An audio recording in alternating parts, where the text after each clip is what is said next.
I never thought the man who once promised to protect me would become the one I feared most.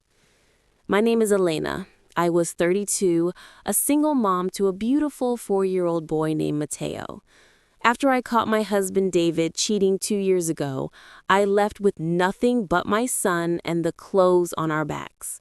I rebuilt everything from scratch. A tiny apartment, a night shift job at the hospital, and a heart that finally stopped aching every time I closed my eyes. David begged for forgiveness back then. He cried, he sent flowers, he promised the world. But I saw the messages, the hotel receipts, the lipstick on his collar that wasn't my shade. So I walked away. The divorce was quiet. I didn't fight for money. I just wanted peace for Mateo and me. For almost a year, life felt safe.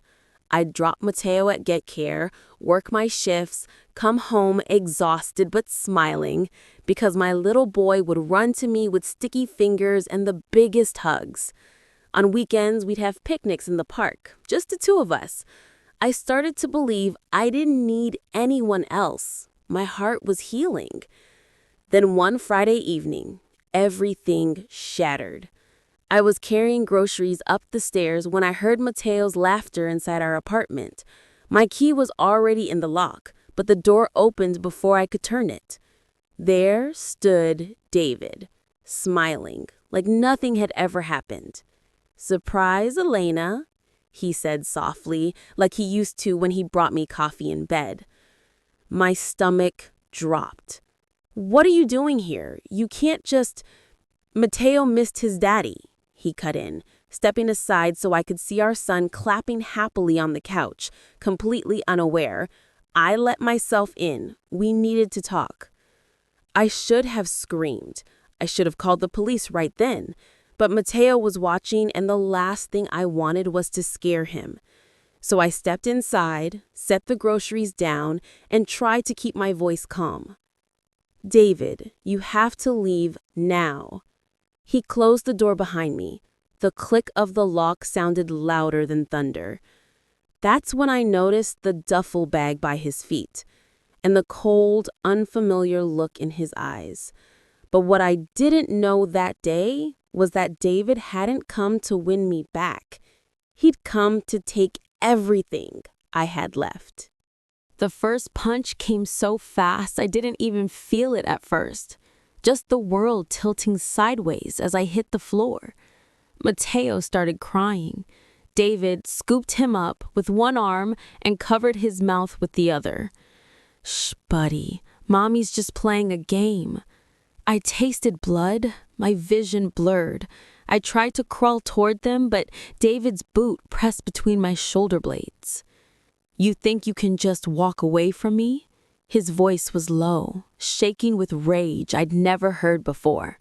"You think you get to humiliate me? Take my son and live happily ever after with your little nurse friends laughing behind my back?" I gasped for air. "David, please, let Mateo go." He zip-tied my wrists behind my back while Mateo wailed in terror. Then he dragged me to the bedroom and threw me inside, slamming the door. I heard the duct tape, the muffled screams of my baby as David carried him out to the car. I screamed until my throat was raw. I kicked the door until my feet bled. But no one came. Our neighbors worked nights. The walls were thick. I was alone. Hours later, he came back, without Mateo. "Where is my son?" I sobbed, barely recognizing my own broken voice. "He's safe," he sneered, kneeling in front of me, "with people who owe me favors. And he'll stay safe as long as you behave." He told me everything then. How the affair I discovered wasn't the first, it was just the one I caught.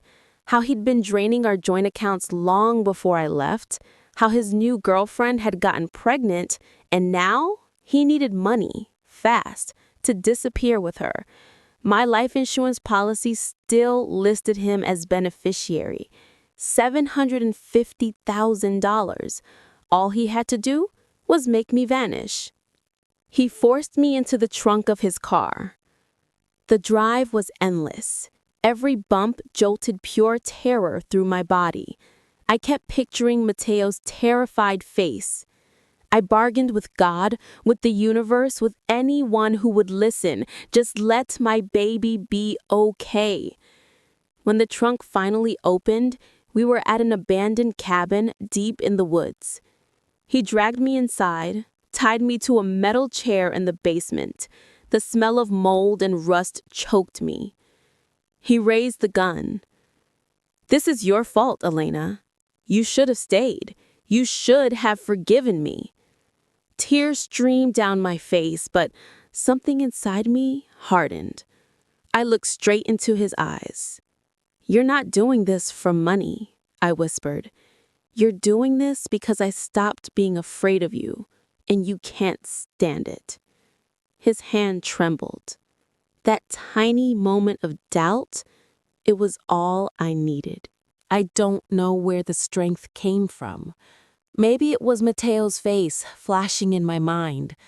Maybe it was every night I'd cried myself to sleep and still got up for my son the next morning. I jerked my body sideways as hard as I could. The old chair splintered against the concrete. One of the legs broke free, still tied to my ankle with rope. David lunged, but I swung the broken wood with everything I had. It caught him across the temple. He staggered, blood pouring down his face. The gun clattered to the floor. I dove for it. He tackled me. We fought like animals, teeth, nails, screams.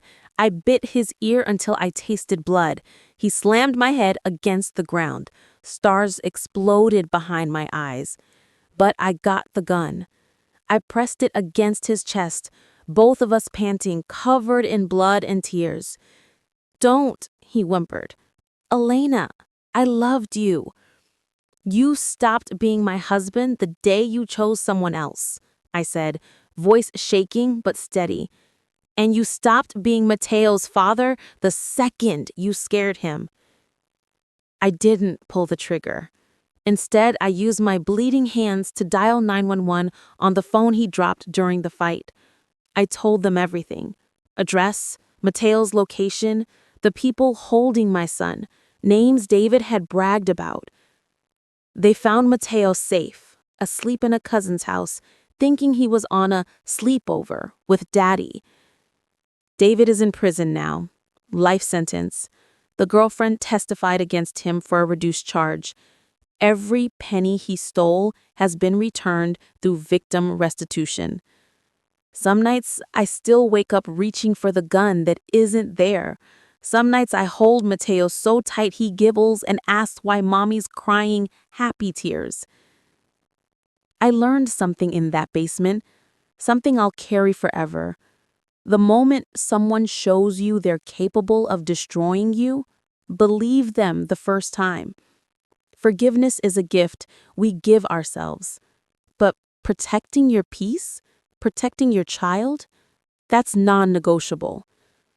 I'm not the same woman who walked into that apartment with groceries.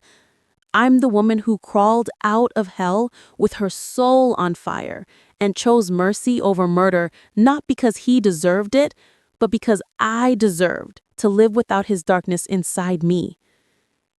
And every morning when Mateo kisses my cheek and says, "I love you, Mommy," I know I already got my revenge. I got to keep the light he tried to extinguish. And that, my loves, is the sweetest justice of all.